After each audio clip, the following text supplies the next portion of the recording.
I'd like to begin with a fact, a simple yet shocking fact. It is this: a flood tide of filth is engulfing our country in the form of newsstand obscenity and is threatening to pervert an entire generation of our American children. We know that once a person is perverted, it is practically impossible for that person to adjust to normal attitudes in regard to sex. Yet much of this material has been described as an illustrated, detailed course in perversion, abnormal sex, crime, and violence. It is also a fact that no matter who buys this material, 75 to 90% of it ends up in the hands of our children. Now, you might ask yourself, why this sudden concern? Pornography and sex deviation have always been with mankind. This is true. But now consider another fact. Never in the history of the world have the merchants of obscenity, the teachers of unnatural sex acts, had available to them the modern facilities for disseminating this filth. High-speed presses, rapid transportation, mass distribution, all have combined to put the vilest obscenity within reach of every man, woman, and child in the country. In the past few years, this obscenity traffic and salacious newsstand literature have become increasingly worse, not only in content, but in volume. This traffic continues to increase and flourish for one reason.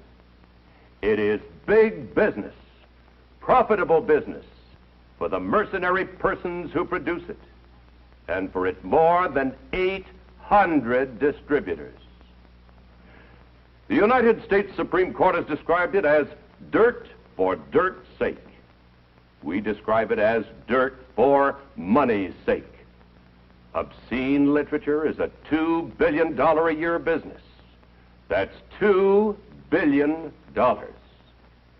Through this material, today's youth can be stimulated to sexual activity for which he has no legitimate outlet. He is even enticed to enter the world of sadists, masochists, and other sex deviants. The psychiatric terms for these unnatural sex acts are unknown to most decent adults in our country. But through this salacious material, these abnormalities are corrupting the minds and the hearts of our children. Perversion for profit. Here is the most vicious, the most insidious feature of these publications. They constantly portray abnormal sexual behavior as being normal. They glorify unnatural sex acts. They tell youngsters that it's smart, it's thrilling, it provides kicks to be a sadist and every other kind of deviant.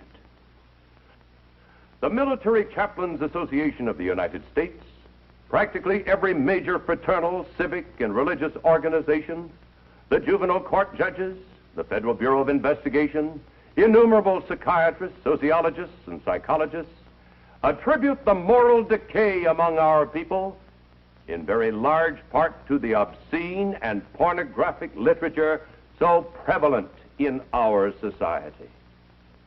This moral decay weakens our resistance to the onslaught of the communist masters of deceit.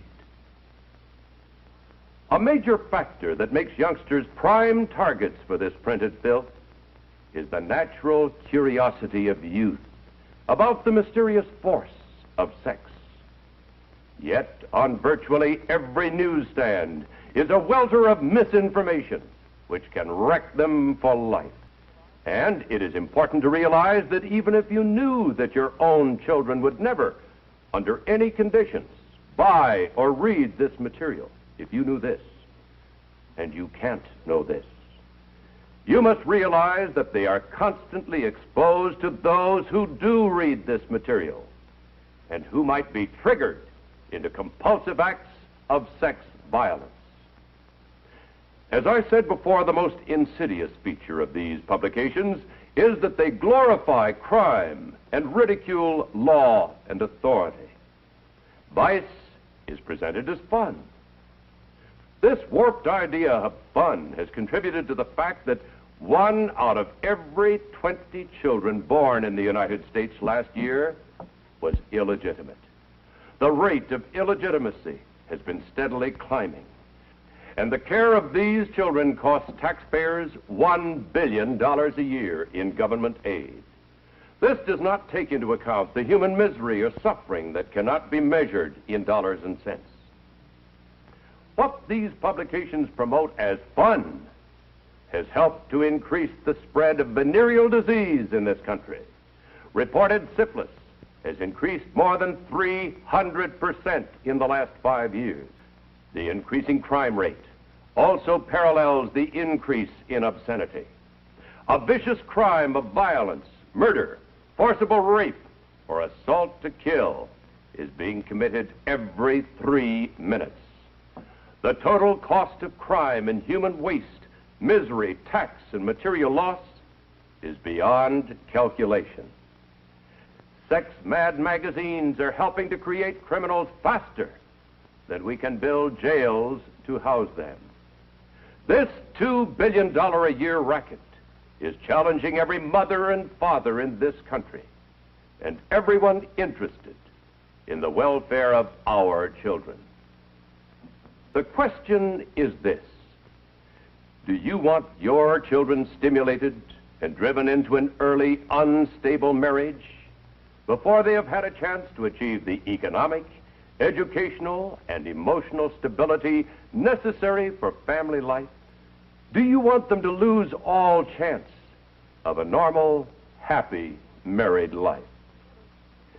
Opponents to the control of obscene literature state that the circulation of this material is the price we pay for freedom in this country. But the United States Supreme Court does not agree. Smut peddlers do not have the right to contaminate our society. This is a nation of laws, and you and I have a constitutional guarantee to police protection of our welfare. The law is our weapon. Here in a typical courtroom, a judge is instructing the jury in the case of a smut peddler. Ladies and gentlemen of the jury, Lakewood has a valid constitutional legal ordinance prohibiting the publication, sale, or distribution of obscene material. It is under this law that the defendant herein was arrested and prosecuted. The Supreme Court of the United States has clearly stated that obscenity is without constitutional protection. The Supreme Court has defined obscenity as material which deals with sex in a manner appealing to the prurient interest. That is, material having a tendency to excite lustful thoughts. It might be well to point out that it is not necessary to prove that this material has led to an act of violence or sex crime, but merely that the material taken in itself is obscene. The test is whether, to the average person applying contemporary community standards, the dominant theme of the material taken as a whole appeals to the prurient interest. If material meets this test, it is without the constitutional guarantees of freedom of press and speech. Now you, the jury, must apply the test of obscenity to the material distributed by this defendant. You, ladies and gentlemen of the jury, are the sole triers of the facts in this case. The application of this legal test to the evidence is to be made by you and you alone. You, in effect, by your decency, determine the level of morality in this community. You, indeed, are the peers of the community. And so, my friends, the question is whether you consider publications, samples of which you have seen in this film, to be below your community standards. To find the answer, ask yourself these questions. Would you display this material on your living room table? Do you find such material in the living rooms of your friends and neighbors? Would you read stories from these publications to your family or friends? Would you undertake to sell this material from door to door? Of course you would not. Your community standards are far above this depraved material.